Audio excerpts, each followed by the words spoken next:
আজ 21শে মে প্রাক্তন প্রয়াত প্রধানমন্ত্রী রাজীব গান্ধীর প্রয়াণ দিবস। বরাবর আজকের এই দিনটিকে যথেষ্ট মর্যাদার সাথে পালন করা হয়ে থাকে ভারতীয় জাতীয় কংগ্রেসের পক্ষ থেকে। একইভাবে আজ তার 34তম প্রয়াণ দিবস যথাযোগ্য মর্যাদার সাথে পালন করা হলো মুর্শিদাবাদ জেলা কংগ্রেসের পক্ষ থেকে।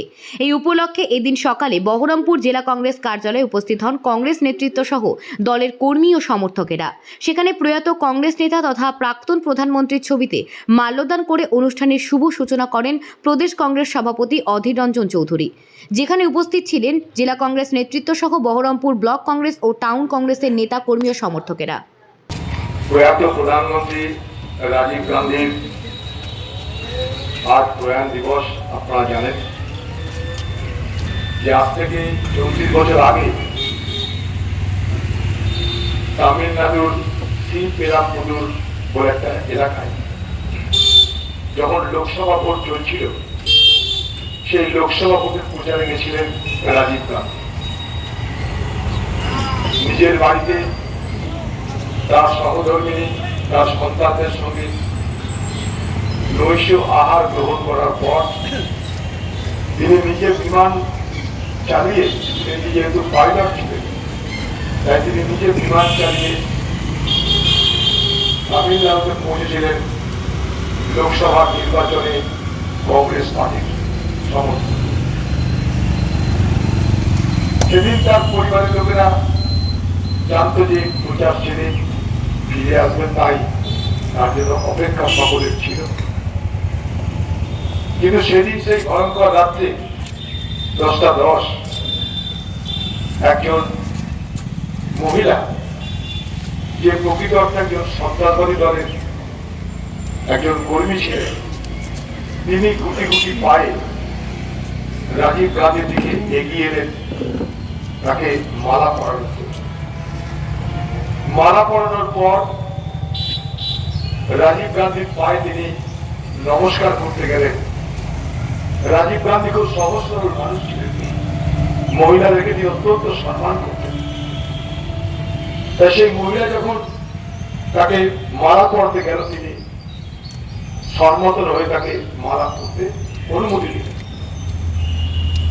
এবং তারপর যখন প্রণাম করতে গেলেন তখনও তিনি কোনো দ্বিধা করেন। কিন্তু সেই প্রণাম করার মধ্যে লুকিয়ে ছিল মৃত্যু ফাঁদ। তার কোমরে লাগানো ছিল বিস্ফোরক পদার্থ। প্রণাম করবার আশায় সেই বিস্ফোরক পদার্থের যাতে বিস্ফোরণ হয় তার জন্য তার যে বেল্ট ছিল সেই বেল্টের সুইচটা তিনি অন করলেন, আর এক ভয়ঙ্কর বিস্ফোরণ। রাজীব গান্ধী তার দেহ ছিন্ন ভিন্ন হয়ে গেল। পৃথিবীর ইতিহাসে এক নিষ্ঠুরতম হত্যার সাক্ষী থাকল মহাত্মা গান্ধীর অহিংসা দেশ ভারতবর্ষ।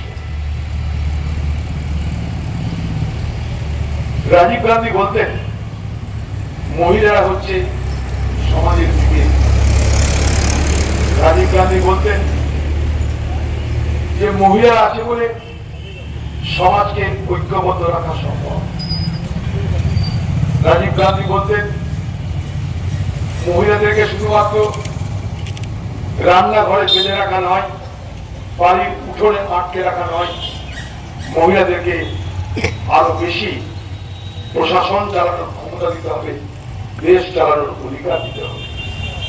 সেই লক্ষ্য নিয়েই যে গ্রাম পঞ্চায়েত অর্থাৎ পঞ্চায়েতি রাজ এবং নগরপালিকা, যাকে আমরা মিউনিসিপ্যালিটি বলি, সেই পঞ্চায়েতি রাজ এবং নগরপালিকা যে আইন হয়েছিল, সেখানে প্রথমেই মহিলাদের জন্য 30% আসন সংরক্ষিত হয়েছিল। সেটা এখন বেড়ে 50% হয়েছে বিভিন্ন রাজ্যে। সূত্রপাত রাজীব গান্ধীর হাত ধরে। সেই রাজীব গান্ধী যিনি সব থেকে বেশি মহিলাদের কথা ভেবেছেন, যুবদের কথা ভেবেছেন, সেই মহিলাদের মধ্যেই একজন সন্ত্রাসবাদী পোশাক পরে তাকে হত্যা করে দিলেন। ভারতবর্ষের আত্মা হারিয়ে গেল। সারা ভারতবর্ষ শোকে দুঃখে কাতর হল। সেদিনের সেই সাক্ষী আমরা সবাই আছি। হয়তো এখানে অনেকে আছেন সেদিন এত বড় হননি, ছোট ছিলেন, স্মরণে না থাকতে পারে। অনেকে হয়তো সেদিন জন্ম হয়নি। সেই ভয়ঙ্কর দিনটি কথা আজও আমরা স্মরণ করি না। এই সেই রাজীব গান্ধী যিনি ভারতবর্ষের যুবকদের কথা ভেবে দেশ পরিচালনায়, দেশের নিয়ন্ত্রণে তাদেরকে অধিকার দিতে হবে এই আওয়াজটা তুলেছিলেন। যেখানে আগে ভোটের ন্যূনতম বয়স ছিল 21 বছর, রাজীব গান্ধীর নেতৃত্বে সেই ন্যূনতম বয়স 21 বছর থেকে নেমে 18 বছর হয়েছিল। এটা একটা আরেক ধরনের বিপ্লব। যার 18 বছরের যুবক যুবতীরা নির্বাচনে অংশগ্রহণ করতে পারে, তাদের নির্বাচনে অংশগ্রহণের মাধ্যমে আমাদের দেশের ভাগ্য নিয়ন্ত্রণ করবার তারা সুযোগ পেয়ে থাকে। তাই রাজীব গান্ধী মানে নতুনত্ব, রাজীব গান্ধী মানে আধুনিকতা, রাজীব গান্ধী মানে অগ্রগতি, রাজীব গান্ধী মানে দেশপ্রেম, রাজীব গান্ধী মানে দেশের অখণ্ডতা, রাজীব গান্ধী মানে গণতন্ত্র, ধর্মনিরপেক্ষতা। সেই সময় পশ্চিমবঙ্গে নির্বাচন চলছিল, লোকসভা বিধানসভা একসঙ্গে। কংগ্রেস পার্টির পক্ষ থেকে আমি নবগ্রামে ভোট করতে গেছিলাম। আমি নবগ্রাম চিনতাম না, জানতাম না, কিছুই চিনতাম। নবগ্রাম বলতে জানতাম পলসন্ডা মোড়, তরকার রুটি পাওয়া যায়, সোজা গেলে মোরগ্রাম, পায়ে গেলে বীরভূম, ডানে গেলে মালদা। এই ছিল নবগ্রামের সঙ্গে আমার পরিচয়।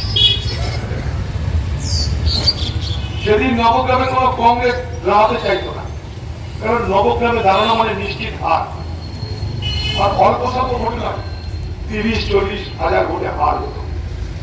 তো আমাকে যখন পার্টি বললো দাঁড়াতে, আমি ঠিক আছে আমি দাঁড়াবো, কোনো অসুবিধা নেই। নবগ্রামকে সেই সময় তামিলের বিয়ের গ্রাম বলা হতো। সেই নবগ্রামে আমি ভোটে দাঁড়ালাম, আর ভোটে দাঁড়ানোর পর যেদিনকে ভোট হবে, মেয়েটাকে বসতে হবে, সেই দিন আমার উপর ভোটের দিন এক ভয়ঙ্কর আক্রমণ। আমার আজও মনে আছে, নবগ্রামের বাগড়াপাড়া গ্রাম, ভোট লুট হচ্ছে শুনে সেখানে দৌড়ে গেলাম। তারপর সেখানে যে আমার জন্য মৃত্যু ফাঁদ অপেক্ষা করছে আমি জানতাম না। হঠাৎ দেখছি 150-200 ওখানকার স্থানীয় ক্রিমিনালরা অস্ত্র নিয়ে, রিভলভার নিয়ে, বোম নিয়ে এগিয়ে আসছে। প্রথমে আমার গাড়িটাকে পুড়িয়ে দেওয়া হলো, তারপর বোমবিং করা শুরু হলো। আমার থেকে 2-3 হাত দূরে তাদের মধ্যে একজন রিভলভার উঠিয়ে চলে। সেই সময় আমার যিনি দেহরক্ষী ছিলেন, তাকে আমি আগে মনে রাখি, শ্রীকান্ত দাতার নাম, তিনি তার উপরে গুলি চালাবেন। গুলি চালানোতে সে আর আমার উপর গুলি চালাতে পারলো না। নিরাপত্তার খাতিরে বুথের মধ্যে ঢুকে গেলাম। বুথের মধ্যে ঢুকে দেখি আমার আরেকটা নিরাপত্তা রক্ষী, সে এক বেঞ্চির তলায় ঢুকার জন্য চেষ্টা করছে।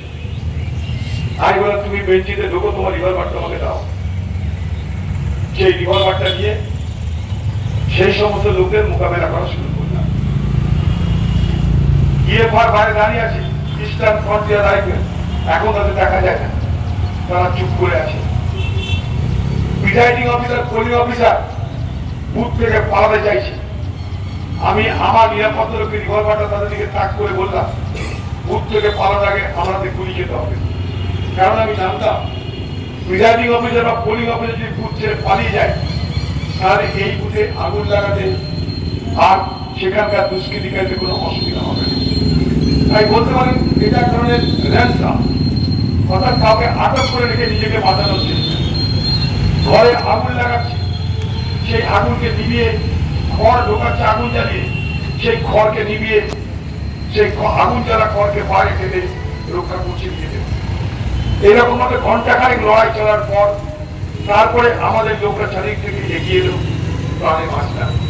ফিরে এলাম বহরমপুর, ভোট তো যাওয়া আবার হলো, চারদিকে রুটে গেল অনিশ্চিত। আমাদের বুথের কর্মীরা সব বুথ ছেড়ে চলে এলো। আর বুথ ছেড়ে যখন চলে এলো, তখন সেদিন আমার যারা বিপক্ষ পার্টি, সিপিএম পার্টি, তারা সমস্ত বুথ লুট করতে আরম্ভ করলো। তবু আমি মাত্র 1300 ভোটে হেরেছিলাম। সেই নবগ্রামকে আমি ভুলিনি। আগামী 5 বছর সেই নবগ্রামের সঙ্গে আমার সরাসরি সম্পর্ক ছিল না, কারণ মিথ্যা কেসে ফাঁসি আমাকে মুর্শিদাবাদ ছাড়া করা হয়েছিল। কিন্তু বাইরে থেকে আমি নবগ্রামকে পরিচর্যা করেছি, নবগ্রামের মানুষের সঙ্গে যোগাযোগ রেখেছি, এবং আমি একজন ব্যক্তি যে ভোটের সময় মানুষের কাছে যেতে পারি। ভোটের সময় মানুষের কাছে না গিয়ে দূর থেকে ভোট চেয়েছি। তখন হোয়াটসঅ্যাপ ছিল না, মোবাইল ছিল না, ইন্টারনেট ছিল না, কিছু ছিল না। নিজের বক্তব্য ক্যাসেট করে গাছে বাজিয়ে মানুষকে শুনিয়েছি। 96 সালে আমি 20,000 ভোটে সেখান থেকে জিতেছি। আমি কথাটা এই জন্যই বলছি যে রাজীব গান্ধীর মৃত্যু, তার সঙ্গে আমার দুর্ঘটনা, সব মিলিয়ে আমি রাজীব গান্ধীর কথা বলতে গেলে নস্টালজিক হয়ে যায়। আমি প্রথম রাজীব গান্ধীকে দেখেছিলাম 91 সালে ভোটের 8 থেকে 10 দিন আগে। সেদিন আমি প্রথম কংগ্রেস পার্টি জয়েন করলাম, যেখানে জয়েন হয়েছিল বয়েমের মা। রাজীব গান্ধী যখন দেখলাম আমি সামনে থেকে, মনে হচ্ছে একজন দেবদূত দাঁড়িয়ে আছে, স্বয়ং দেবদূত দাঁড়িয়ে আছে, তার সঙ্গে হাত মেলালাম, মনে হলো জীবনটা আমার ধন্য হয়ে গেল। রাজীব গান্ধী আমার দিকে তাকিয়ে হাসলেন, প্রার্থী হিসেবে পরিচয় করালেন, চলে গেলেন। কখনো ভাবিনি যে সেই দেখাই আমার সঙ্গে তার জীবনের শেষ দেখা হবে। সবাই যেমন ভালোবাসে প্রয়াত রাজীব গান্ধীকে, আমাদেরও খুব আবেগের মানুষ। আজ আমরা কোথায় কোথায়, সে পার্লামেন্টই হোক, পার্লামেন্টের বাইরেই হোক, রাজনৈতিক বক্তব্য রাখতে গেলে রাজীব গান্ধীকে আমাদের স্মরণ করতে এই জন্যে তিনি দেখতে সুন্দর ছিলেন বলে নয়, স্মরণ করতে এই জন্যে সেদিনের তার ভাবনা, সেদিনের তার ভাবনা, তার দূরদর্শিতা আজও আমাদের সকলকে অবাক করে। আমাদের সাথে থাকুন এবং দেখতে থাকুন নিউজ প্রাইম টাইমস, আপনাদের সাথে আপনাদের পাশে।